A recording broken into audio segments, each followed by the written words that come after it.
আচ্ছা, আমার কথা শোনা যাচ্ছে? Yes, ma'am. Yes, ma'am. Yes, ma'am. Ma'am. ওকে, আজকে আমরা যেটা পড়বো সেটা হচ্ছে আমরা ইউনিট ডাইমেনশন মেজারমেন্টের একটা ছোট্ট জিনিস আগের দিন জাস্ট লেফট আউট ছিল, সেইটা আজকে আমরা কমপ্লিট করব, and then we will start a new chapter. ওকে, তো তোমরা যারা পিডিএফটা আমি যেটা আগের দিন দিয়েছিলাম, মানে গ্রুপে শেয়ার করেছিলাম ইউনিট ডাইমেনশন মেজারমেন্টের, তারা দেখেছিলে একদম লাস্টে একটা স্লাইড ছিল, দ্যাট ওয়াজ সরি, আমি যে পিপিটিটা শেয়ার করেছিলাম আর কি, তো ওতে একদম লাস্টে একটা স্লাইড ছিল, that was on this topic, that is significant figure in measurement. তো এই জিনিসটা আমরা একটু আজকে স্টাডি করব। স্ক্রিনটা দেখা যাচ্ছে তো? Yes, ma'am. ওকে, Yes, ma'am. আচ্ছা, সো মেজারমেন্টের পয়েন্ট অফ ভিউতে সিগনিফিকেন্ট ফিগার কোনগুলো? What are the significant figures or significant numbers or significant digits from the point of view of measurement? আমরা যখন ম্যাথস পড়তাম তখন মানে একদম ধরো ক্লাস 3-4 যখন ম্যাথস পড়েছি তখন আমরা এই ধরনের জিনিসগুলো কিছুটা আলোচনা করেছিলাম, যে ধরো পয়েন্টের পরে জিরো থাকলে সেটাকে কনসিডার করব কি করব না, বা ধরো কোন একটা নাম্বার আছে, ধরো 52, সেই 52 নাম্বারটার আগে যদি একটা জিরো বসিয়ে দিই বা দুটো তিনটে জিরো বসিয়ে দিই, দেন will affect or whether there will be any effect or not, সেই জিনিসগুলো কিন্তু আমরা অলরেডি জানি। এগুলো আমরা একদম আমাদের যখন ক্লাস 3-4 যখন প্রথম ম্যাথস, মানে ম্যাথসের এই জিরো কনসেপ্টটার আগে, মানে কোনো একটা নাম্বারের আগে বা পরে বসালে কি তার এফেক্ট হয় সেইগুলো কিন্তু আমরা ম্যাথমেটিক্যাল পয়েন্ট অফ ভিউতে জানি। কিন্তু এইখানে আমরা সিগনিফিকেন্ট ফিগার পড়ছি ইন টার্মস অফ মেজারমেন্ট। তো এই ক্ষেত্রে দেখবে কিছু কিছু রুলস হয়তো আছে, সেই রুলস গুলো আমরা অলরেডি ম্যাথসে যে রুলস গুলো পড়েছি তার থেকে আ বিট ডিফারেন্ট। তো সেটা দেখে অবাক হওয়ার কিছু নেই, কারণ মানে প্রথমে অদ্ভুত লাগবে যে হয়তো আমরা কিছু কিছু এমন জিনিস পাবো যেগুলো নাকি ম্যাথসে হয়তো দেখবো আমরা, মানে যেগুলোকে বলেছি already this figures are significant, এইখানে দেখবো হয়তো সেটাকে আমরা সিগনিফিকেন্ট হিসেবে ধরছি না। আবার কোন কোন জিনিস হয়তো আমরা দেখবো ম্যাথসে বলেছি this is insignificant, but in point of view of measurement we are telling it that no this is significant. তো দেখা যাক, সেই জিনিসগুলো কিন্তু একটু মানে ডিফারেন্ট হবে, কিন্তু একটাই আমার এত কিছু বলার বক্তব্য, সেটা হচ্ছে যে don't mix up the maths point of view and the measurement point of view.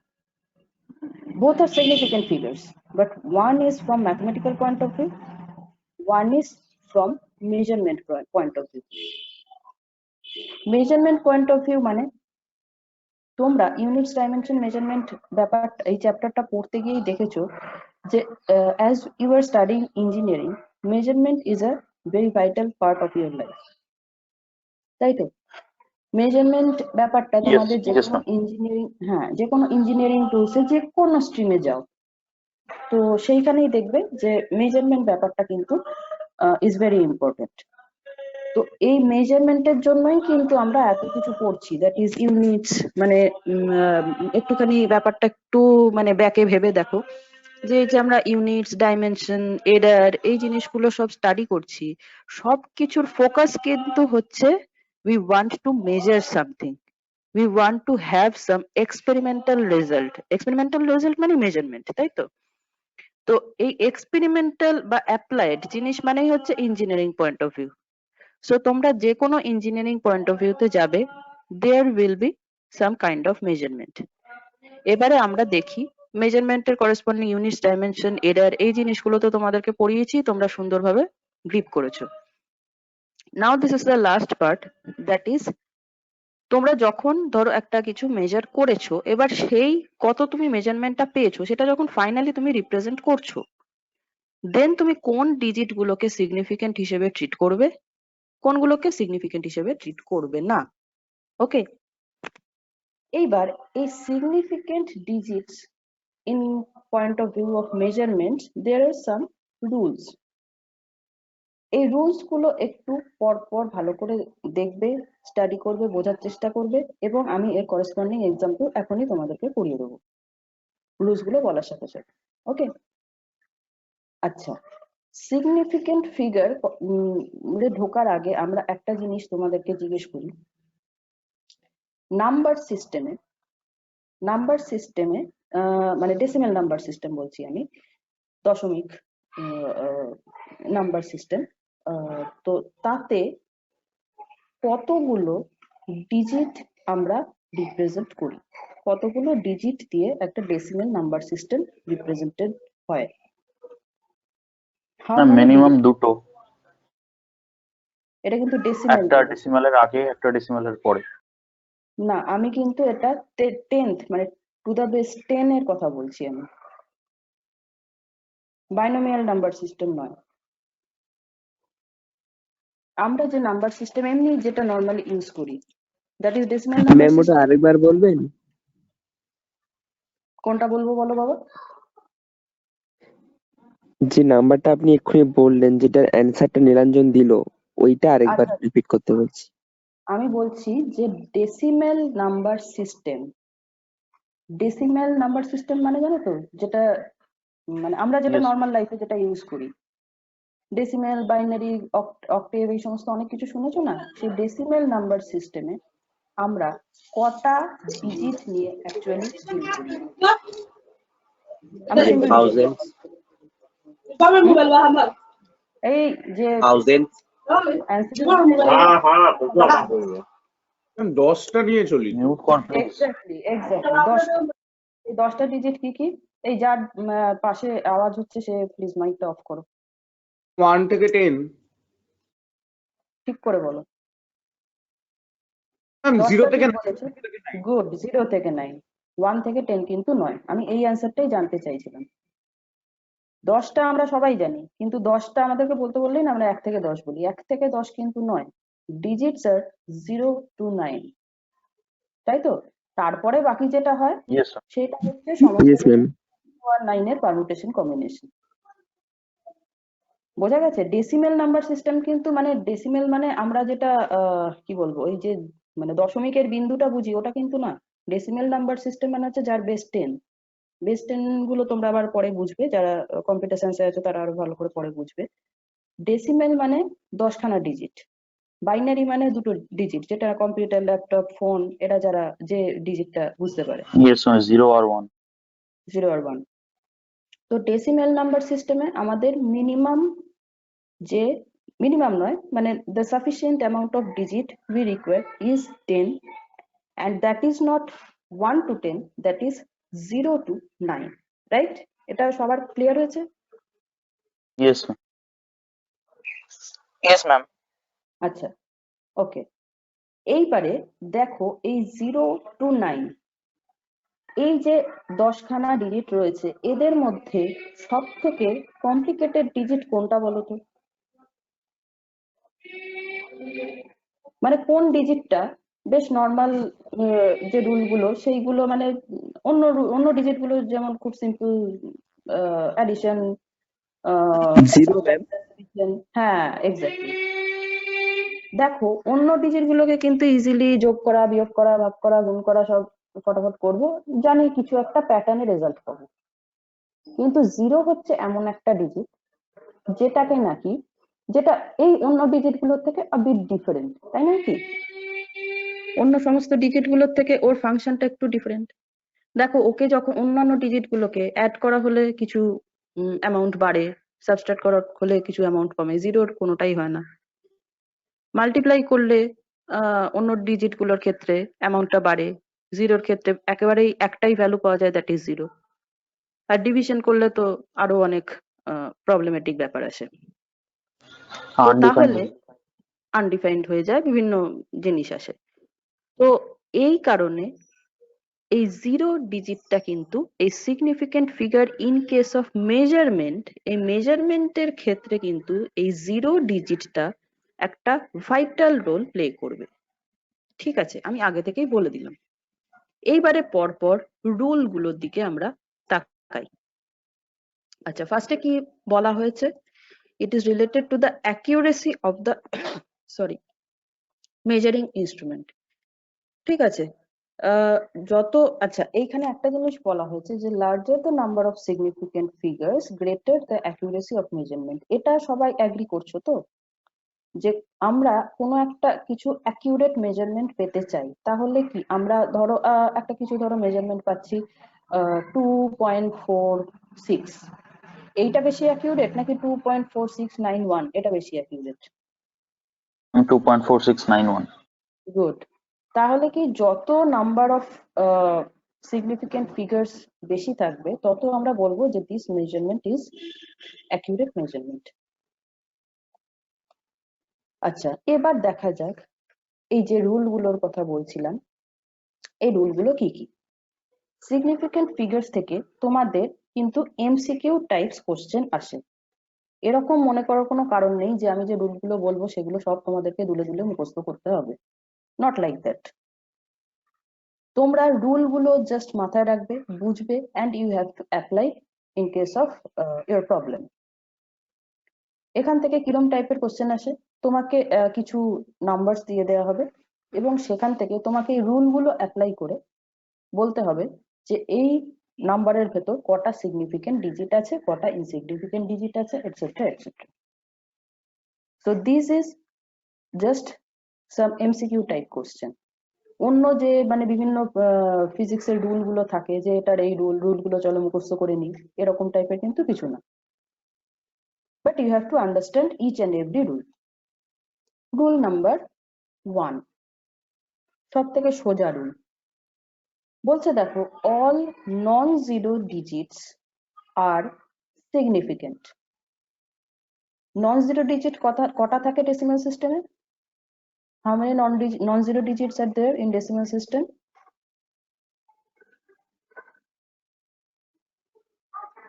নটা। 9টা, 1 to 9। জিরো বাদে সবকটাই নন জিরো ডিজিট। ওকে, তো বলছে যে সবকটা নন জিরো ডিজিট কিন্তু সবসময় সিগনিফিকেন্ট ডিজিট হয়। ঠিক আছে, তার মানে বুঝতে পারছো যে সিগনিফিকেন্ট হবে কি হবে না সেইটা ডিপেন্ড করছে একজনেরই ওপর, সেটা হচ্ছে কোন নাম্বারটা, কোন ডিজিটটা? 0। জিরো। এক্স্যাক্টলি। তার মানে জিরোটাই হচ্ছে একমাত্র ডিজিট যেটার পজিশনিং এর উপরে ডিপেন্ড করবে যে weather this zero is significant or not. তো দেখো এই 10টার মধ্যে 9টাই কিন্তু কেটে বেরিয়ে গেল। 9টাই হচ্ছে, 9টা ডিজিট যেখানে থাক, যে অবস্থায় থাক, those are all significant digits. Significant বলতে গুরুত্বপূর্ণ ডিজিট। ঠিক আছে, প্রত্যেকটা ডিজিটেরই একটা নিজস্ব এক্সিস্টেন্স আছে, নিজস্ব ভ্যালু আছে। এইখানে যে এক্সাম্পলটা দেওয়া হয়েছে দেখো 2356, এইখানে এই যে 2356 মানে 2356, 2356 এই নাম্বারটা এর থেকে বড় হতে পারে, ছোট হতে পারে, যে কোনো নাম্বার হতে পারে। এই নাম্বারটার ভেতরে কটা নন জিরো ডিজিট আছে? 4টি। সবকটাই নন জিরো ডিজিট, এখানে কোনো জিরোর গল্প নেই, তাই তো? So in this case Yes, ma'am. significant figure in this number is actually 4. তাহলে বলো তো আমি যদি 1536 এই নাম্বারটা নিই, এখানে সিগনিফিকেন্ট ডিজিট কটা? 4, এখানেও তো 4। 4টে। আচ্ছা, আমি যদি তোমার ধরো আমি বললাম যে ধরো তোমাদের আমি ধর বললাম যে আমি থাকি কলকাতা 7,64,000। ঠিক আছে, এই 7,64,000 এর মধ্যে নন জিরো ডিজিট কটা আছে? 3টে। 3টে। ঠিক আছে, তাহলে বোঝা গেল জিরো নন জিরো ডিজিট। তাহলে এইখানে নন জিরো ডিজিটের রেসপেক্টে সিগনিফিকেন্ট ফিগার এখন এক্সিস্ট করছে according to our this rule, non zero digit exist করছে তিনখানা। So according to rule Yes, number sir. 1, এই নাম্বারটার মধ্যে সিগনিফিকেন্ট ডিজিট আমরা অলরেডি দেখতে পাচ্ছি হচ্ছে তিনখানা, জিরো গুলোর কথায় পরে আসছি। Is it clear? Yes, ধরো আমি ma'am. একটা নাম্বার Yes, বললাম, ma'am. যে নাম্বারটা হচ্ছে 1 2 3 4 5 6 7 8 9, কটা সিগনিফিকেন্ট ডিজিট? নটা, নটা। 9. বোঝা গেছে? বোঝা গেছে? নাম্বার হচ্ছে, কিন্তু নাম্বার বলতে আমি Yes, ma'am. বোঝাচ্ছি গোটা নাম্বারটা, নখানা ডিজিট দিয়ে যে নাম্বারটা, সেটা হচ্ছে the number. This number consist of 9 digits. বোঝা গেল? যেমন ইংলিশে থাকে this word consist of this letters, সেই রকম নাম্বারের ক্ষেত্রে হচ্ছে this number consist of this digits. তো এইখানে তাহলে আমরা রুল নাম্বার 1টা ইজিলি বুঝে গেছি। রুল নাম্বার 1-এ কারোর প্রবলেম আছে? যদি কারোর প্রবলেম থাকে এক্ষুনি বলো আমাকে।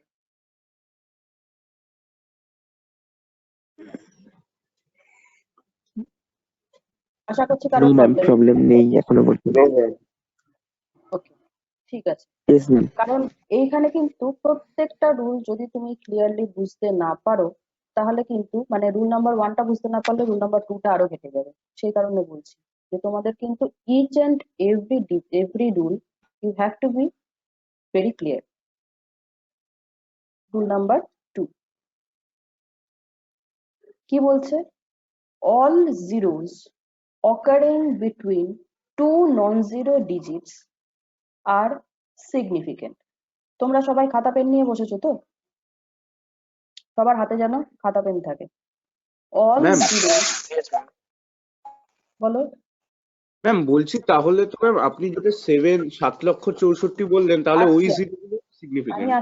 আমি আসছি ওটাতে আসছি। আমি যেটা বলেছিলাম সেটা হচ্ছে যে 7,64,00,000 কত নন জিরো ডিজিটস এর রেসপেক্টে কটা সিগনিফিকেন্ট এখন আপাতত দেখতে পাচ্ছি। 7,64,00,000 পুরোটা আমি এখনো ক্লারিফাই করিনি, আমি সেকেন্ডটাতে আসি তখন ক্লারিফাই হবে। যেটা এখন বলছি তুমি ঠিকই বলেছো, তুমি তোমার অ্যান্সারটা ঠিকই আছে। ওকে, আচ্ছা, এবার কি বলছে? এবার আমি জিরোর ইন্ট্রোডাকশন ঘটাচ্ছি রুল নাম্বার 2 থেকে। বলছে যে জিরো গুলো নন জিরো ডিজিটের মাঝখানে আছে, মানে একটা জিরো সেটা যদি দুটো নন জিরো ডিজিটের মাঝখানে স্যান্ডউইচড অবস্থায় থাকে, then that zero is significant zero. বোঝা গেল? এবার আমি প্রথমেই ওই এক্সাম্পলটাতে আসি যেটা এক্ষুনি তুমি বলছিলে যে 7,64,00,000। এখানে তাহলে আমি পুরো সমস্ত সব কটা ডিজিট যদি আমরা কনসিডার করি, zero and non zero digits, তাহলে এখানে কতগুলো আমি সিগনিফিকেন্ট ডিজিট পাচ্ছি অ্যাকচুয়ালি? 6টা। সবাই এগ্রি করছো? Yes, ma'am. ক্লিয়ার Yes, হচ্ছে ma'am. সবার? এখানে কিন্তু জিরোর ইন্ট্রোডাকশন আমি ঘটালাম, এবং জিরোটা কোথায় রয়েছে? 7,64,00,000 মানে একটা 7 রয়েছে সামনে আর একটা 6 রয়েছে পেছনে, এই দুজনের মাঝখানে যতগুলো জিরো থাকার রয়েছে। কাজে this zeros are all significant zeros. তোমরা যে যেখানে থাকো সেখানে যা পিনকোড হোক না কেন, সেইখানে যদি কিছু জিরো থাকে মাঝখানে, তো তোমরা একটু ভেবে দেখো সেই সবকটা জিরোই কিন্তু সিগনিফিকেন্ট জিরো। কারোর এরকম পিনকোড আছে কি যার জিরোটা সিগনিফিকেন্ট জিরো নয়? হ্যাঁ ম্যাম, আমার আছে 74342 5। হ্যাঁ, তো মানে এখানে তো জিরোর গল্পই নেই, তো এখানে সবকটা ডিজিট ম্যাম তাহলে 7,046 হ্যাঁ, বুঝতে পারলাম না, কেটে গেল, তোমার ভয়েস ব্রেক হলো। 7,00146 এখানে কটা বলো সিগনিফিকেন্ট ফিগার? দুটো কেন দুটো? ম্যাম, দুটো 6টা ma'am. ছটাই তো সিগনিফিকেন্ট। তোমার জিরো গুলো প্রত্যেকটা নন জিরোর মাঝখানে স্যান্ডউইচড আছে, আর নন জিরো গুলো যেরকম থাকা সেরকম তো আছে। আর যার বললে যে যার পিনকোডে কোনো জিরোই নেই, তার তো খুবই ভালো, তার তো রুল নাম্বার 1-এ পড়ছে। ম্যাম বোঝা বুঝলাম গেল? না। ম্যাম নেটওয়ার্কের জন্য একটু শুনতে পেলাম না, এটা আরেকবার বলবেন? যে একটু আগে ওই একটা পিন কোড বললো যে পিন কোডে নাকি কোনো ভেতরে কোনো মানে জিরোই নেই, তো তার সবকটা ডিজিটই সিগনিফিকেন্ট ডিজিট, এবং সেটা পড়ছে কোন রুলে? রুল নাম্বার 1 না রুল নাম্বার 2? রুল নাম্বার 1এই তার রুল one নাম্বার 1। পিন কোডটা রুল নাম্বার 1 অনুসারেই তার পিন কোডটা কিন্তু অল ডিজিটস আর সিগনিফিকেন্ট হয়ে গেছে। বুঝেছো যে কোশ্চেন করছিলে? হ্যাঁ ম্যাম। Ma'am okay. ম্যাম আর যাই আপনার পিনকোড হোক সেটাই সিগনিফিকেন্ট হবে? না, পিন কোডের ব্যাপারই না এটা। আমি পিন কোড নিয়েছি অ্যাজ অ্যান এক্সাম্পল।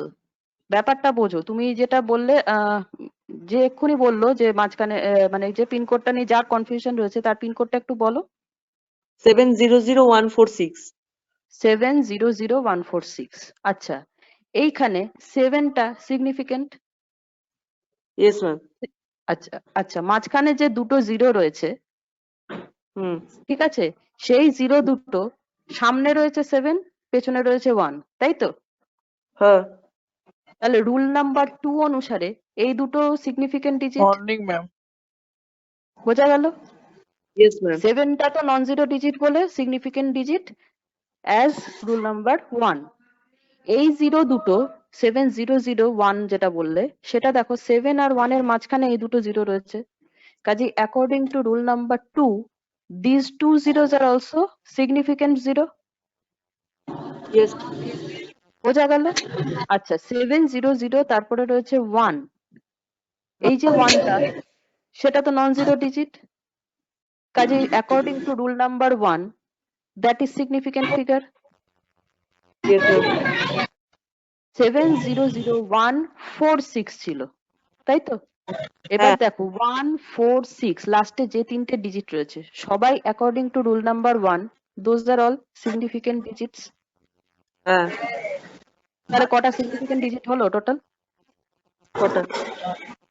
6টা। বোঝা গেল? Yes ma'am. কাজে পিন কোড হলেই মানে জিরো গুলো সিগনিফিকেন্ট হবে এরকম এটা মানে আমি বলছি না। আমি I am giving pin code as an example, যেহেতু পিন কোডের মধ্যে জিরো এবং নন জিরো সমস্ত কিছু কম্বাইন্ড অবস্থায় থাকে।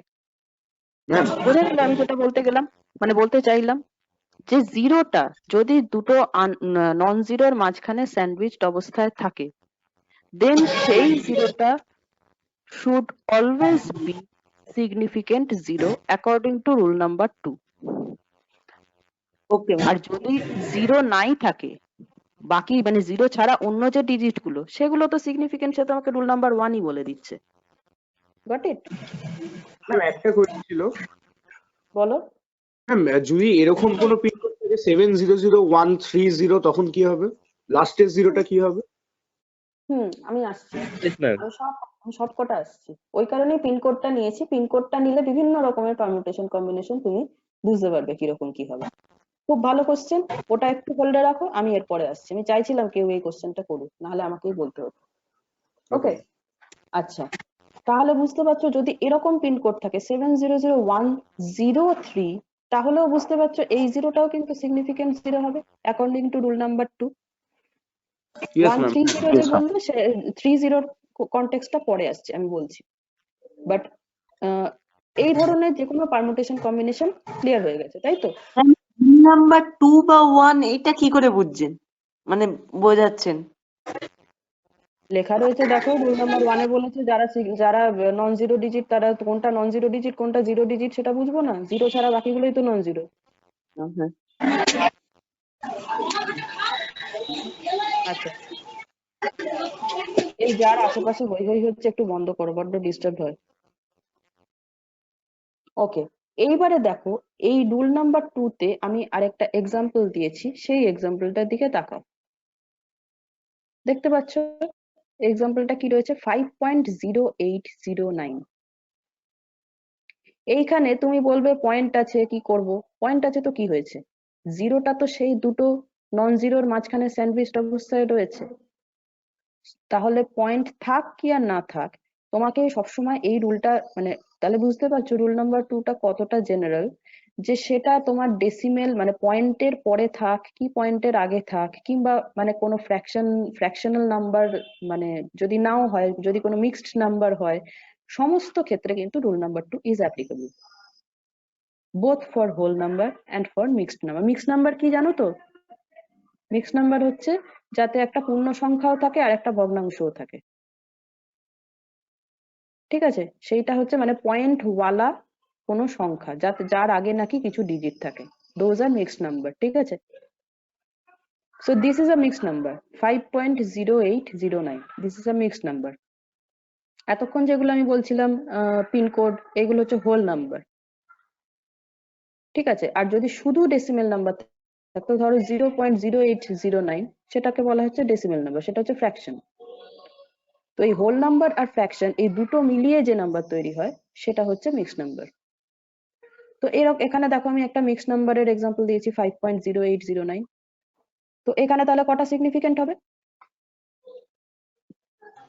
5টা ম্যাম। 5, ভেরি গুড, 5, 8, 9 তিনটেই হচ্ছে according to rule number 1 they are all significant digits. পড়ে রইল মাঝখানের বাকি দুটো জিরো। এই দুটো জিরোই পয়েন্টের পরে থাকুক আর যেখানে থাকুক আছে কিন্তু দুটো নন জিরো ডিজিটের মাঝখানে স্যান্ডউইচড অবস্থায়। Okay, that's why these two zeros are also significant zero.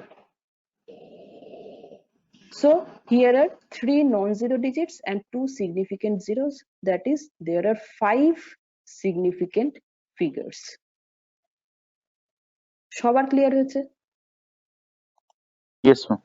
কারো যদি ক্লিয়ার Yes, না ma'am. হয়ে থাকে আমাকে এক্ষুনি বলো, আমি রুল নাম্বার 3 তে তাহলে যেতে পারবো। কারোর কোনো কোয়েরি থাকলে বলো এই ব্যাপারে, এই মিক্সড নাম্বারে কি করে জিরো গুলো সিগনিফিকেন্ট হলো? কারোর কোনো কোয়েরি নেই তো? সবার কাছে ক্লিয়ার হয়েছে?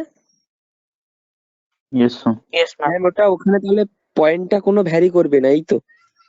হ্যাঁ, মানে যেটা বললাম যে তোমার মিক্সড নাম্বার হোক কিংবা হোল নাম্বার হোক, মানে পয়েন্ট ওয়ালা নাম্বার হোক কি পয়েন্ট ছাড়া এমনি গোটা নাম্বার হোক, তাহলেও কিন্তু যদি এই দুটো সিগনিফিকেন্ট ডিজিটের মাঝখানে থাকে তো সেটা হবে হচ্ছে তোমার significant zero. Okay ma'am. Okay, বোঝা গেছে। তাহলে আমি রুল নাম্বার 3 তে যাই। রুল নাম্বার 3 টা আরেকটু মন দিয়ে দেখবে। Rule number 3 and 4 is for fractional number. Fractional number যার বাংলা হচ্ছে ভগ্নাংশ। ফ্র্যাকশনাল নাম্বার মানে কি? যাতে নাকি হোল নাম্বার কিছু থাকে না, শুধুই ফ্র্যাকশন পার্টটা থাকে, মানে কোনো পূর্ণ সংখ্যা থাকে না, যা থাকে শুধু ভগ্নাংশটা থাকে। ওকে, তো এই ফ্র্যাকশনাল নাম্বারের ক্ষেত্রে কিন্তু জিরো গুলো কিরকম ভাবে সিগনিফিকেন্ট হবে, কিরকম ভাবে নন সিগনিফিকেন্ট হবে, এগুলো একটু ভালো করে দেখবে। এবং এই ক্ষেত্রে কিন্তু তুমি যদি তোমার ম্যাথস পয়েন্ট অফ ভিউতে তুমি ফ্র্যাকশনাল নাম্বারে যা যা জিরোর সিগনিফিকেন্স পড়েছো সেটার থেকে এটা কিন্তু দেখবে আ বিট ডিফারেন্ট। কিন্তু যদি মাথায় রাখো যে this is the measurement point of view এবং মেজারমেন্টের সাথে যদি এটাকে ট্যালি করতে চাও তাহলে একটু আইডিয়া করে নিতে পারো যে এই রুলগুলো কি করে ভ্যালিড হচ্ছে। রুল নাম্বার 3 কি বলছে? বলছে in a fractional number all zeros to the right of the decimal point and to the left of a non-zero digits are non-significant. কথাটার মানে কি? একটা ভগ্নাংশ সংখ্যা নিয়েছি, এবার এই ভগ্নাংশ সংখ্যা মানে কি? পয়েন্টের পরে কিছু ডিজিটস থাকবে, এবার এই ডিজিটস গুলোর মধ্যে কিছু ডিজিট জিরো ডিজিট হবে, কিছু ডিজিট নন জিরো ডিজিট হবে। পয়েন্টের পরে যদি সবকটা নন জিরো ডিজিট থাকে সেগুলোকে নিয়ে আমাদের খুব একটা প্রবলেম নেই। ধরো আমার যে এক্সাম্পলটা রয়েছে সেই এক্সাম্পলটাতে যদি আমি এক্সাম্পলটা যেটা দেওয়া আছে সেটা না হয়ে যদি এরকম হতো যে 0.78, তাহলে এই ক্ষেত্রে আমরা এক্স্যাক্টলি এই ক্ষেত্রে সিগনিফিকেন্ট ফিগার হতো দুটো। কেন না কারণ দুটোই হচ্ছে, আগে যে জিরো বলো। আছে হ্যাঁ, কারণ এইখানে 0.00 যেটা লিখেছি, ঠিক আছে, এবার হোল নাম্বারটা তো 0, মানে হোল নাম্বারের কোনো ভূমিকা নেই এখানে। আমরা যদি শুধু ফ্র্যাকশনাল নাম্বারটার দিকে তাকাই তাহলে সেখানেও কিন্তু কোনো প্রবলেম নেই, কারণ এখানে ফ্র্যাকশনাল নাম্বারটার পরে, মানে যেটা আমি এক্ষুনি মুখে যেটা বললাম, মুখে যে এক্সাম্পলটা বললাম যে দ্যাট ইজ 0.78, এখানে কিন্তু ফ্র্যাকশনাল নাম্বারটার পরে মানে রাইট হ্যান্ড সাইডে কোনো জিরো নেই। জিরো না থাকলে আমরা চোখ বন্ধ করে নন জিরো ডিজিটকে বলে দিতে পারি যে সিগনিফিকেন্ট ডিজিট, তাহলে বসে গেল দুখানা সিগনিফিকেন্ট ডিজিট, এটাতে কোনো প্রবলেম নেই, তাই তো? কিন্তু ইয়েস যখন এইরকম এই যে এক্সাম্পলটা দেওয়া রয়েছে 0.0078, এই এক্সাম্পলটা একটু দেখো, যে রুলটা বলছে সেই রুলটা অনুসারে কিরকম হচ্ছে। বলছে যে কোনো একটা ফ্র্যাকশনাল নাম্বার মানে পয়েন্টের পরে জিনিসপত্র থাকবে, মানে কিছু নন জিরো ডিজিট থাকবে, কিছু জিরো ডিজিট থাকবে। এবার এই পয়েন্টের পরে যে ডিজিটস গুলো রয়েছে সেই ডিজিটস গুলো যদি লেফটে, মানে যে সেগুলো পয়েন্টের লেফটে রয়েছে তো, এবং নন জিরো ডিজিটের কোন দিকে রয়েছে, পয়েন্টের 0.0078, তাহলে এটা পয়েন্টের ডান দিকে রয়েছে। কিন্তু সিগনিফিকেন্ট ডিজিটের কোন দিকে রয়েছে, মানে নন জিরো ডিজিটের কোন দিকে রয়েছে, বাম দিকে বাঁদিকে। বোঝা গেল?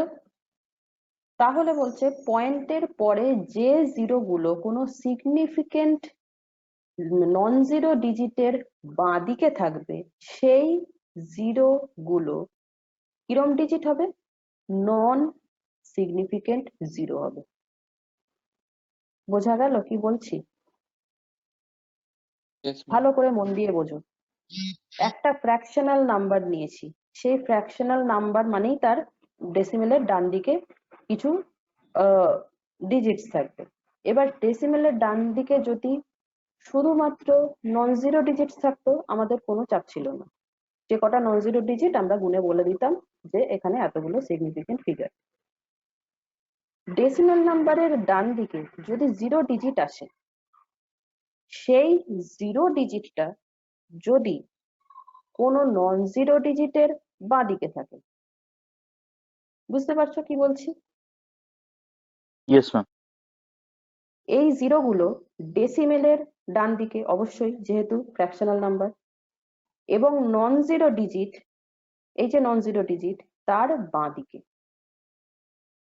এই রকম যে জিরো গুলো, সেই জিরো গুলো হচ্ছে নন সিগনিফিকেন্ট জিরো। নন সিগনিফিকেন্ট জিরো হওয়াতে এই যে প্রবলেমটা দিয়েছি, তাহলে সেখানে তাহলে অনলি দুখানা জিনিস রয়েছে, 7 এবং 8, এই দুটো ডিজিট অনলি রয়েছে যারা নাকি সিগনিফিকেন্ট ডিজিট। কাজেই 0.0078 এইটাতে আমরা কি বলতে পারি যে সিগনিফিকেন্ট ডিজিটস আর 2। তাহলে দেখো 0.78 এতেও সিগনিফিকেন্ট ফিগার 2, 0.0078 এতেও কিন্তু সিগনিফিকেন্ট ফিগার 2, 0 পয়েন্ট তারপরে যদি আমি 5টা শূন্য বসিয়ে 7, 8 বসাই তাতেও কিন্তু সিগনিফিকেন্ট ফিগার 7, 8 হচ্ছে। ক্লিয়ার? ইয়েস এইবারে বলো তো ফিগারটা খাতায় লেখো, যদি এরকম হয় 0.00708 তাহলে কটা সিগনিফিকেন্ট ফিগার হবে? তিনটে হবে 708। Very good, very good, yes ma'am তিনটে শুধু 708 এই তিনটে হবে significant figure. Very good. Clear? প্রত্যেকের ক্লিয়ার হলো এটা? ইয়েস 0.00708 যদি থাকে তাহলে there are only 3 significant figures, those are only the 708। এই 7 এর বাঁ পাশে যতগুলো জিরো আছে সব কিন্তু নন সিগনিফিকেন্ট। আচ্ছা, এইবারে খাতায় আরেকটা লেখো, যদি আমি এটাই এরকম করে দিই 1.0078 তাহলে কটা সিগনিফিকেন্ট ফিগার হবে? পাঁচটা ম্যাম ম্যাম। তিনটে হবে। ম্যাম পাঁচটা। Very good, correct answer is 5। যে তিনটে বলছিলে তার কেন তিনটে মনে হলো? নাম্বারটা লেখো, নাম্বারটা লিখেছো কি? 1.0078 বলেছি, ইয়েস ম্যাম ঠিক তিনটে আছে? হবে, সরি পাঁচটা তাহলে হবে। 5টা হবে, হ্যাঁ। তাহলে 1.0078 যখন আমি নাম্বারটা বলছি তখন কিন্তু যে জিরো গুলো এতক্ষণ সিগনিফিকেন্ট হচ্ছিল না তারা কিন্তু সিগনিফিকেন্ট হয়ে যাবে। কেন? Now this zeros are punched between two non zero digit. Yes ma'am. বোঝা গেল? আচ্ছা, এবার নাম্বার লেখো একটা 1.007008 কটা সিগনিফিকেন্ট হলো? সাতটা। ম্যাম সাতটা হবে। 7টা, তাই তো? সবকটাই কিন্তু এখন সিগনিফিকেন্ট হয়ে গেল, কারণ Yes. দেখো প্রত্যেকটা জিরো। Very good. কারণ দেখো যে কটা নন জিরো রয়েছে তারা তো এমনি সিগনিফিকেন্ট। যে কটা জিরো রয়েছে তারা কিন্তু প্রত্যেকে দুটো নন জিরো ডিজিটের মাঝখানে রয়েছে, রাইট? কাজেই এক্ষেত্রে Yes ম্যাম। আমরা কি বলতে পারি যে প্রত্যেকটা ডিজিট, যে কটা ডিজিট আমি বলেছি সবকটাই কিন্তু এখানে ultimately those are all significant digits, right? Yes. এবার এই এক্সাম্পলটাতেই যেটা আমি দিলাম 1.00708, এইখানে ওয়ানটাকে উঠিয়ে দিয়ে যদি আমি জিরো করে দিই তাহলে কটা সিগনিফিকেন্ট ডিজিট হবে? চারটে হবে ম্যাম। চারটে। গুড। কি কি চারটে? 7008। 7008। বোঝা গেছে? 1.007008, এখানে আমি ওয়ানটাকে উঠিয়ে দিয়ে যদি জিরো বসিয়ে দিই তাহলে হবে 0.007008। তো পয়েন্টের পরে এবং 7 এর আগে যতগুলো জিরো আছে সবকটা নন সিগনিফিকেন্ট জিরো। ক্লিয়ার? তাহলে টোটাল সিগনিফিকেন্ট নাম্বার হলো 7, তারপরে যে দুটো জিরো রয়েছে সেই দুটো, এবং 8। ক্লিয়ার? সবার ক্লিয়ার হলো কিনা বলো? Yes ma'am. ম্যাডাম আরেক কোশ্চেন ছিল। হ্যালো। কোনটা বলবো বলো? কোন ম্যাডাম কোন প্রবলেমটা বলবো? মানে অনেকগুলো তো বললাম, কোনটা তোমার না স্পেসিফিক্যালি না প্রবলেম হচ্ছে বলো? মিসিং এর নাম্বার আমি এটা বলছি, ওটা মানে জিরোটা একটু বুঝতে পারছি না। হ্যাঁ বলো। 0.0040। হুম, 0.0040। হ্যাঁ, ওটা আসছি পরে। ওই যে বললাম ডান দিকে জিরোর গল্পগুলো আমি পরে আসছি। হুম, ওকে ম্যাডাম। ওগুলো পরের রুল। ওকে, আচ্ছা। Okay, যদি তুমি যেটা বলছো 0.0040, তারপর আমি যদি এটা 1 বসিয়ে দিতাম তাহলে কটা সিগনিফিকেন্ট ফিগার হতো? তাহলে পাঁচটা হয়ে যেত ম্যাডাম। ঠিক করে বলো। 0.00 দশমিকের আগে, দশমিকের আগে না একদম লাস্টে? 0.0040 বললে তো, আমি সেটাই বললাম 0.0040, লাস্টে একটা 1 বললাম। কতগুলো হবে? তাহলে ম্যাডাম তিনটে। তিনটে। Very good. শুধু 40 আর 1। এবার তুমি আমাকে যে নাম্বারটা দিলে 0.0040, এখানে 0.00 না দিয়ে আমি যদি 1.00 দিতাম তাহলে কি হতো? তাহলে ম্যাডাম 1.0040 হলে তাহলে ছটা হতো ম্যাডাম। 1.00401 এই হচ্ছে নাম্বার। বলো কত তাহলে হবে? ছটা হতো ম্যাডাম, ছটা। 1.00401, ছখানা। বুঝা গেছে? ডান দিকে জিরোর গল্পটা আমি পরে আসছি।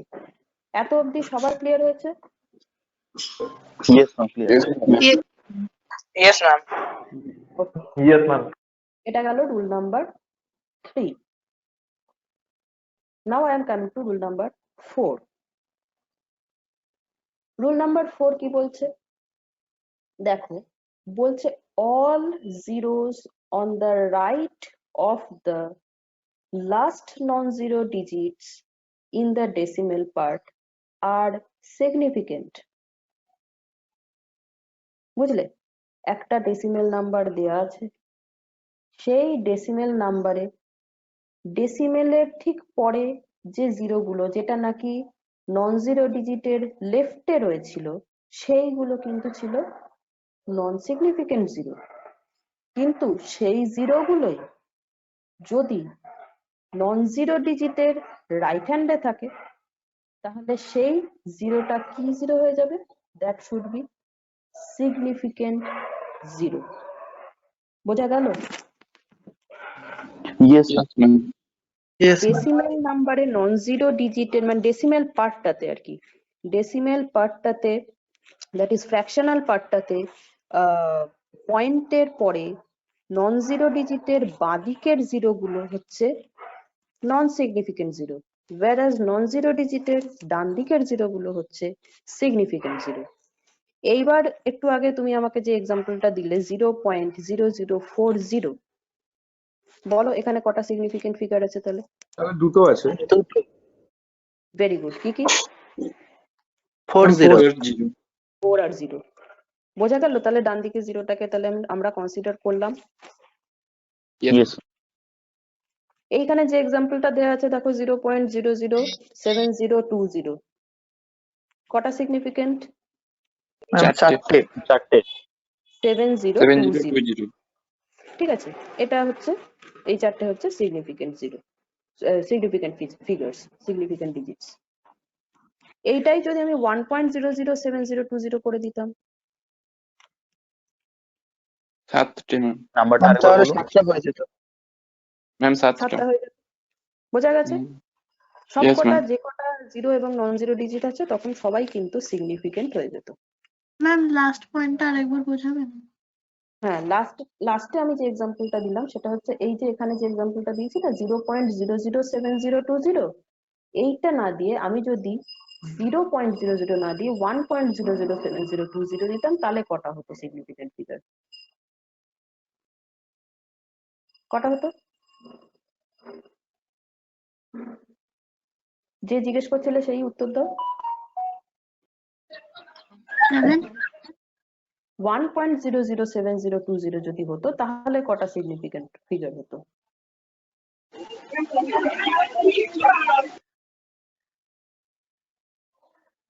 যে জিজ্ঞেস করছিলে সেই ক্লিয়ার আপ করো।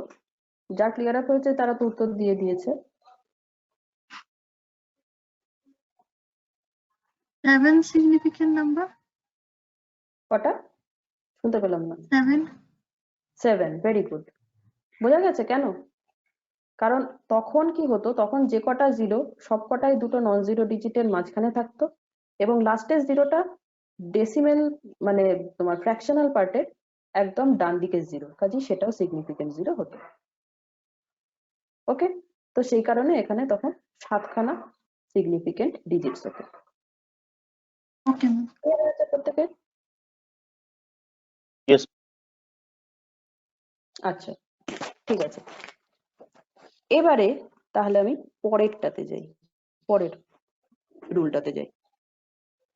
এইখানে দেখো আমরা এখন আর ফ্র্যাকশনাল নাম্বারটা মানে ফ্র্যাকশনাল বা মিক্সড নাম্বার থেকে একটু বেরিয়ে আসি। বলছে all zeros on the right of the non-zero digits are not significant for whole number. যখন আমরা শুধু হোল নাম্বার কনসিডার করছি তখন কিন্তু একদম ডান দিকের জিরোটা নন সিগনিফিকেন্ট জিরো হয়ে যাচ্ছে। এইবার আমাকে যে একটা পিনকোড বলেছিলে 700130, সে বলতো এখানে এই নাম্বারটাতে এই পিনকোডটাতে কটা সিগনিফিকেন্ট ডিজিটস আসছে? 5টা। 5টা। ক্লিয়ার? সবার ক্লিয়ার কেন 5টা? Yes, ma'am.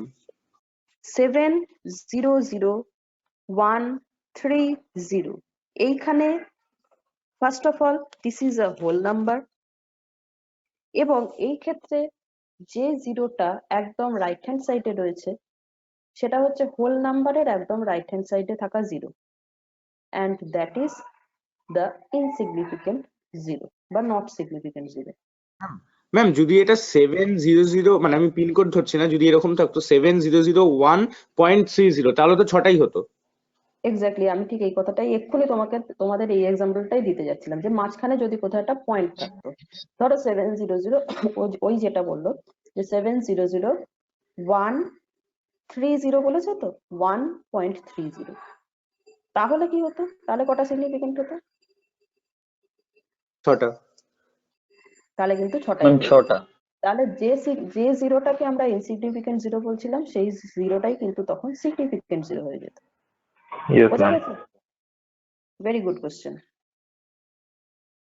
হোল নাম্বারের ক্ষেত্রেই ডান দিকের জিরো গুলোকে আমরা ইগনোর করবো, তাই তো?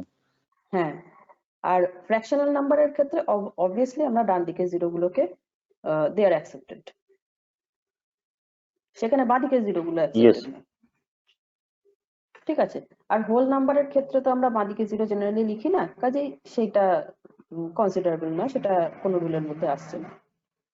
এই 10 বছর ওকে, আচ্ছা, এইবারে আমাকে বলো এই রুলটাই, এই যে 700,130 যেটা আমি বললাম, এখানে আমি যদি 7টাকে তুলে দিতাম, আর যেটা বলা হলো যে 130 এখানে যদি 1.30 হতো, কটা সিগনিফিকেন্ট থাকতো? আর একবার বলবেন? ম্যাম 3টে। 4টে। ম্যাম 3টে। 1, 1, 3 আর 0। এবার এই মানে আমি যেটা বলছি সেগুলো কিন্তু তোমরা হাতে লিখবে, নাহলে কিন্তু ফলো আপ করতে একটু অসুবিধা হবে। মানে প্লেন অ্যান্ড সিম্পল ওয়ার্ড, আমার ভ্যালুটা দাঁড়িয়ে যেতে হচ্ছে 1.30, তাই তো? তো 1.30 Yes. হলে তখন কিন্তু আমাদের সিগনিফিকেন্ট ডিজিট হতো কটা? 3টে। কি বলছেন 1.30? 1.30 মানে 7টা তুলে দিলাম, মানে তুমি যে তিনটা। নাম্বারটা বলছো 700,1.30, ওইখানে আমি জাস্ট 7টা তুলে দিয়েছি। তাহলে কি হলো, লেফটে অনেকগুলো জিরো রইলো, 1.30। এবার ওই যখন আমি হোল নাম্বার ক্যালকুলেট করি, মানে হোল নাম্বার নিয়ে ডিল করছি, তখন তার লেফট হ্যান্ড সাইডের জিরো গুলো তো এমনি কোনো ভ্যালু থাকে না, কাজে সেই জিরো গুলো নেবো না, আমার অ্যাকচুয়াল ভ্যালুটা দাঁড়িয়ে যাবে 1.30। So there are significant digits are 3। এইবারে তুমি 7টাকে তুলে দিলে, 700,1.30, এখানে তুমি 7টাকে তুলে দিয়ে করলে 0.00130, তখন কতগুলো হবে? 5টা। 0.0010, ভেবে বলো। ম্যাম 00130 বললেন?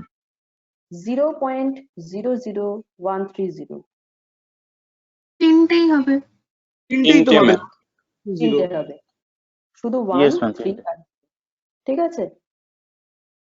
দেখো আমরা Okay, ma'am. কিন্তু এই 5টা রুলের মধ্যেই কিন্তু জাগলিং করছি, কাজে এই 5টা রুলে কিন্তু মাথায় যদি ঢুকে যায়, তখন কিন্তু মানে একটা থেকে আরেকটা ইজিলি সুইফট করলে তোমরা অ্যান্সারটা ভালো করে বলতে পারবে। এই জাগলিংটা যেন মাথার মধ্যে ঠিক থাকে, কোনটা সিগনিফিকেন্ট কোনটা নন সিগনিফিকেন্ট। ওকে, আচ্ছা, এই 5টা রুল ক্লিয়ার হয়েছে? Yes. Okay, clear for everyone. এবার তাহলে আমি নেক্সট রুলে যাই। এইটা একটু দেখবে 5 নম্বর রুলটার সাথে একটু কন্ট্রাডিক্ট করছে, তো একটুখানি ঠান্ডা মাথায় দেখো আমি কি বলছি। বলছে all zero on the right of the last non zero digits. আমি কিন্তু রুল নাম্বার 5-এ বলেছি all zeros on the right of the last non zero digit কি হয়? নন সিগনিফিকেন্ট হয়। কিন্তু এখন বলছি যে all zeros on the right of the last non zero digits become significant. কখন সিগনিফিকেন্ট? না when they come from measurement, যখন কোনো মেজারমেন্ট করে আমরা এই জিরো গুলোকে পাচ্ছি, তখন কিন্তু এই রাইট হ্যান্ড সাইডের জিরো গুলোকেও আমরা সিগনিফিকেন্ট জিরো বলে ক্যালকুলেট করব। ব্যাপারটা মানে শুনলে এবার ব্যাপারটা বোঝো। ধরো আমি একটা তোমাকে রুলার দিলাম, দিয়ে বললাম যে এই রুলারটার লেন্থ হচ্ছে ধরো বললাম 140 সেন্টিমিটার, ঠিক আছে? তো তাহলে এই যে আমি তোমাকে মুখে বলে দিলাম যে দিস ইজ 140 সেন্টিমিটার, এইখানে কিন্তু রাইট হ্যান্ড সাইডে জিরোটা হচ্ছে নন সিগনিফিকেন্ট জিরো। কিন্তু তুমি যদি মেজারমেন্ট করে এটা 140 পাও, then this zero becomes significant zero. হলো? এত অবধি বুঝতে পারলে? এরপরে ব্যাপারটার এসেন্সটা তোমাদেরকে দেওয়ার চেষ্টা করছি। ধরো তোমরা দুই বন্ধু পরীক্ষা দিতে গেলে, ঠিক আছে?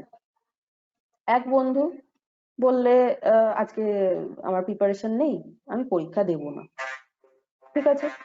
সে পরীক্ষা দিল না। তো তাহলে আমরা যখন মার্কস পাঠাবো তখন মার্কসের জায়গায় কি বসাবো? জিরো। Yes, এবার আরেক বন্ধু সে কিন্তু পরীক্ষা দিল, পরীক্ষা দিয়ে সে স্কোর করলো জিরো, তারও মার্কস কিন্তু গেল জিরো। এইবার বলো তো, যে পরীক্ষা দিয়ে জিরো পেলো তার জিরোটা সিগনিফিকেন্ট, না যে পরীক্ষা না দিয়ে জিরো পেলো তার জিরোটা সিগনিফিকেন্ট? যে পরীক্ষাটা দিয়েছে যে তার পরীক্ষা দিল। significant। Very good. এবার এসেন্সটা বোঝা গেছে? মেজারমেন্টটা করেছে Yes. তারপরে জিরো পেয়েছে সেটা সিগনিফিকেন্ট, কিন্তু মেজারমেন্ট না করে যে জিরোটা পাওয়া গেছে দ্যাট ইজ নন সিগনিফিকেন্ট। দুটোর ভেতর যে দুটো ইনসিডেন্ট বললাম ট্যালি করা গেল। ব্যাপারটা কি বলতে চাইছি? From the measurement point Yes. Of view, আমি যখন কোনো একটা জিনিস মেজার করছি and we are getting zero, তার মানে কি আমি মেজার করেছি but the measured value is zero. আর আরেকটা তোমাকে আমি জাস্ট 140 একটা নাম্বার দিয়ে দিলাম, এই জিরোটা কিন্তু আমি কোথাও কোনো জায়গা থেকে পেয়েছি, সেটা তোমাকে জাস্ট, এটা একটা সাপ্লাই ভ্যালু, তোমাকে জাস্ট সাপ্লাই করে দিলাম আমি। তো এই তুমি কষ্ট করে মেজার করে যে নাম্বারটা পেলে সেটা যদি জিরো হয়, that zero is significant zero. কেন না you are doing it from the measurement point of view. এই কারণেই বলছিলাম যে মেজারমেন্ট পয়েন্ট অফ ভিউ আর ম্যাথমেটিক্যাল পয়েন্ট অফ ভিউ এর ভেতরে একটু ডিফারেন্স আছে। তোমরা সেটা রুল নাম্বার 4 থেকেই দেখতে শুরু করেছো, তাই তো? রুল নাম্বার 4, 5 এইগুলো Yes. দেখো, 4, 5, 6 এইগুলো, সরি রুল নাম্বার 4 না, রুল নাম্বার 3 থেকে দেখতে শুরু করেছো। রুল নাম্বার 3, 4, 5, 6 এই সবকটাই কিন্তু দেখো আমরা ম্যাথসে যে যে রুল পড়েছি তার থেকে কিন্তু একটু আলাদা হচ্ছে। কিন্তু মনে রাখতে হবে যে এই মেজারমেন্ট গুলো আমরা করছি কিন্তু এই নাম্বার গুলো আমরা পাচ্ছি কিন্তু মেজারমেন্ট পয়েন্ট অফ ভিউ থেকে। That's different from mathematical point of view. ঠিক আছে? Maths is a tool, physics is the application. এই মিউট কর, মিউট করো। এই কে আনমিউট হয়ে গেছিস, মিউট কর রে। Laskar please mute.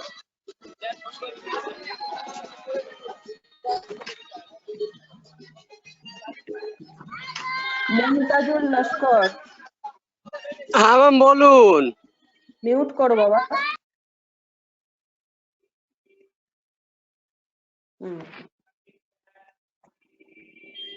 ওকে, তো আমরা হ্যাঁ যেটা বলছিলাম যে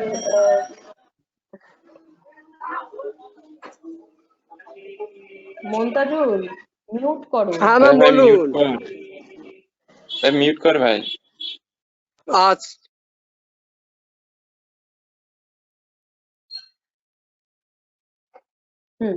তো রুল নাম্বার 3, 4, 5, 6 এইগুলো কিন্তু আমরা দেখেছিলাম from mathematical point of view are from physics এর পয়েন্ট অফ ভিউ। এই দুটোর ভিতর কিন্তু আমরা দেখছি রুলের ডিফারেন্স হচ্ছে।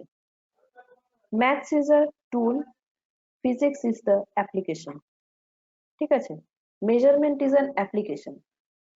তো কাজেই অ্যাপ্লিকেশনের পয়েন্ট অফ ভিউ থেকে কিন্তু ম্যাথমেটিক্যাল কনসেপ্টটা একটু ডিফারেন্ট হতেই পারে।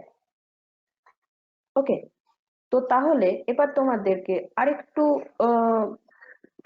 ব্যাপারটা এই 6th পয়েন্টটা, দ্যাট ইজ দ্য লাস্ট পয়েন্টটা, লাস্ট রুলটা আরেকটু অ্যানালিসিস করি হালকা করে।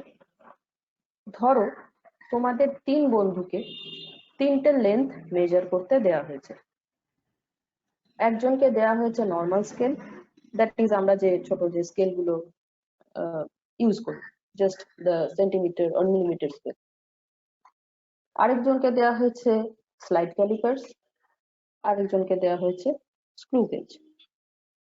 ওকে, নর্মাল স্কেল দিয়ে যে মেজার করেছে সে দেখেছে জিনিসটার লেন্থ হচ্ছে 1 সেন্টিমিটার। যে স্লাইড ক্যালিপার্স দিয়ে মেজার করেছে সে দেখেছে জিনিসটার লেন্থ হচ্ছে 1.0 সেন্টিমিটার। যে স্ক্রু গেজ দিয়ে মেজার করেছে সে দেখেছে জিনিসটার লেন্থ হচ্ছে 1.00 সেন্টিমিটার। এবারে from mathematical point of view তোমরা বলো তো তিনটের ভেতর কোনো ডিফারেন্স আছে? No ma'am. কোনো ডিফারেন্স নেই, সবকটাই কিন্তু 1 ভ্যালু দিচ্ছে। কিন্তু যদি তুমি মেজারমেন্ট পয়েন্ট অফ ভিউতে ভাবো তিনটের ভেতর ডিফারেন্স আছে কি? Yes Yes, ma'am, ma'am. Screw gauge সব থেকে পারফেক্ট দিচ্ছে, মানে ওটা significant screw gauge. Exactly, screw গেজের ক্ষেত্রে কিন্তু স্ক্রু গেজ কেন, স্ক্রু গেজ বা তোমার স্লাইড ক্যালিপার্স দুটোর ক্ষেত্রেই কিন্তু এই যে তুমি রাইট হ্যান্ড সাইডে দুটো জিরো পেলে, ম্যাথস বলছে রাইট হ্যান্ড সাইড পয়েন্টের পরে রাইট হ্যান্ড সাইডে যদি তুমি এমনি জিরো পাও সেগুলো কিন্তু সিগনিফিকেন্ট জিরো নয়। কিন্তু আমরা এখানে রুল নাম্বার 4 কি করলাম, যে পয়েন্টের পরে রাইট হ্যান্ড সাইডে জিরো পেলেও সেগুলো সিগনিফিকেন্ট জিরো। কেন বোঝা গেল? তুমি Yes, ma'am. স্লাইড ক্যালিপার্স আর স্ক্রু গেজ এই দুটো দিয়েই কিন্তু মেজারমেন্ট করেছো, জিরো পেয়েছো। তাহলে এই জিরোটা হচ্ছে সিগনিফিকেন্ট জিরো। ওই যেটা আমি বললাম যে একজন প্রেজেন্ট ছিল না সে জিরো পেয়েছে আর একজন পরীক্ষা দিয়ে জিরো পেয়েছে, তো যে পরীক্ষা দিয়ে জিরো পেয়েছে তার জিরোটা কিন্তু সিগনিফিকেন্ট জিরো, কারণ সে অ্যাটেম্প্ট করেছিল, পারেনি। আরেকজন তো অ্যাপিয়ারই করেন, আরেকজনের কিছু পাওয়ার সম্ভাবনাই ছিল না। আর যে অ্যাপিয়ার করে জিরো পেয়েছে তার কিছু পাওয়ার সম্ভাবনা ছিল কিন্তু সে পায়নি, দ্যাটস ওয়াই তার জিরোটা কিন্তু significant zero. Similarly for this case, যে ধরো এমনি নর্মাল স্কেল দিয়ে মেজার করছে তার তো 1 এর থেকে বেশি ডান দিকে মানে 1 পয়েন্ট সামথিং কিছু মেজার করা তার পক্ষে সম্ভবই না, ঠিক আছে? সে 1.0 পেয়েছে, সে 1 সেন্টিমিটার পেয়েছে, দ্যাট ইজ 1.0 সেন্টিমিটার ধরি আমরা, তো 1.0 সেন্টিমিটার সে পেয়েছে। তার মানে কি, সে 1.0 বা ধরো 1 সেন্টিমিটার, ঠিক আছে 1.0 সেন্টিমিটার মানে রাইট হ্যান্ড পয়েন্টের পরে একটা ডিজিট পেয়েছে যেটা নাকি জিরো পেয়েছে, ঠিক আছে? বা আমরা 1 মিলিমিটার বলে বলি, তাহলে আরো বেশি তোমাদের পক্ষে প্রিসাইজ হবে ব্যাপারটা। 1 মিলিমিটার পেয়েছে, কেন না 1 এর পরে তাকে যদি বলা হয় যে আরো ভালোভাবে ভাই মেজার কর, দিয়ে দেখ তুই ডান দিকে জিরো পাস কিনা, তার পক্ষে তো আর তার থেকে ছোট মেজার করা সম্ভব না। ইয়েস। সে যে নাম্বারটা পেয়েছে দ্যাট ইজ 1 মিলিমিটার, 1 মিলিমিটারের থেকে কম লেন্থ তার পক্ষে মেজার করা সম্ভবই না, তাকে যে ইনস্ট্রুমেন্ট প্রোভাইড করা হয়েছে, ঠিক আছে? কাজেই সে যে 1 পেয়েছে, সে যে অনলি 1 ভ্যালু পেয়েছে, 1 মিলিমিটার ভ্যালুটা পেয়েছে, সেটা তার পক্ষে আর যেহেতু আর প্রিসাইজলি মেজার করা সম্ভব নয়, ঠিক আছে, সে ওখানেই ছেড়ে দিয়েছে। কিন্তু যে স্লাইড ক্যালিপার্স দিয়ে মেজার করছে তার পক্ষে কিন্তু 1 এর পরে মানে in the scale of millimetre 1 এর পরে তার পক্ষে আরেকটা ডিজিট মাপা সম্ভব। সেই ডিজিটটা 0 থেকে 9 অব্দি অনেক কিছু হতে পারতো, সে পেয়েছে 0, তো ক্যালকুলেশন করে মেজার করে সে 0 পেয়েছে। দ্যাটস ওয়াই যদিও from mathematical point of view the digit is 1, the value is 1 millimetre, কিন্তু এই জিরোটা দ্যাট ইজ তোমার স্লাইড ক্যালিপার্স বা স্ক্রু গেজের ক্ষেত্রে যে 1.0 বা 1.00টা পাচ্ছে, এই জিরোগুলোর মানেটা হচ্ছে সে জিরো ছাড়া অন্য কিছু পেতে পারতো কিন্তু মেজার করে দেখেছে যে জিরো পেয়েছে। তার মানে কি, তার মানে আমরা কনফার্ম হয়ে গেলাম যে ওই ভ্যালুটা জিরোই, জিরো ছাড়া আর কিছু নয়। তো স্ক্রু গেজে 1.00 পাচ্ছি মানে আমরা বুঝতেই পাচ্ছি যে this is confirm that this value should be 1। Precise measurement, more significant measurement, যেটা আমরা প্রথমেই বললাম যে যত নাম্বার অফ ডিজিটস সরি মানে নাম্বার অফ সিগনিফিকেন্ট ফিগার যত বেশি থাকবে তত আমরা অ্যাকিউরেট মেজারমেন্ট পাবো। তো 1.00 দিয়ে দিয়েছে মানে ও মেপে দেখেছে যে 00 পেয়েছে, তার মানে this is most accurate result. কিন্তু যখন আমার হাতে একটা নর্মাল স্কেল রয়েছে তখন কিন্তু আমি 1 মেপেছি মানে আমার মনে তো সন্দেহ রয়ে গেছে যে 1 এর পরে তো আমি যদি আরো ভালো ইনস্ট্রুমেন্ট পেতাম তাহলে হয়তো 1 পয়েন্ট কিছু পেতেও পারতাম। বোঝা গেল? From that point of view Yes. আমরা কিন্তু বলবো যে যখন আমরা স্কেল ইউজ করছি তখন আমাদের নাম্বার অফ সিগনিফিকেন্ট ফিগার্স যেহেতু লেস দেন তোমার স্ক্রু গেজ, কাজেই আমরা স্ক্রু গেজের ক্ষেত্রে মোর অ্যাকিউরেট রেজাল্ট পাচ্ছি এবং সেখানে আমি যদি জিরো পাই, those zero are significant zero as we have got those zero by measurement. Clear হলো প্রত্যেকের? Yes. ওকে, চলো তাহলে সিগনিফিকেন্ট ফিগার নিয়ে আশা করছি আর কারো কোনো প্রবলেম থাকবে না। এবার তোমরা নিজেরাই নিজেদের মনে বিভিন্ন সিগনিফিকেন্ট ফিগার তৈরি করবে, নিজেরা বন্ধুরা ডিসকাস করে আলোচনা করে দেখবে যে মিলছে কিনা, কোন ফিগারটা সিগনিফিকেন্ট হলো কোনটা না হলো। আর if you face any problem তো আমাকে হোয়াটসঅ্যাপে পিং করো। ওকে, চলো আজকে এই অবধি।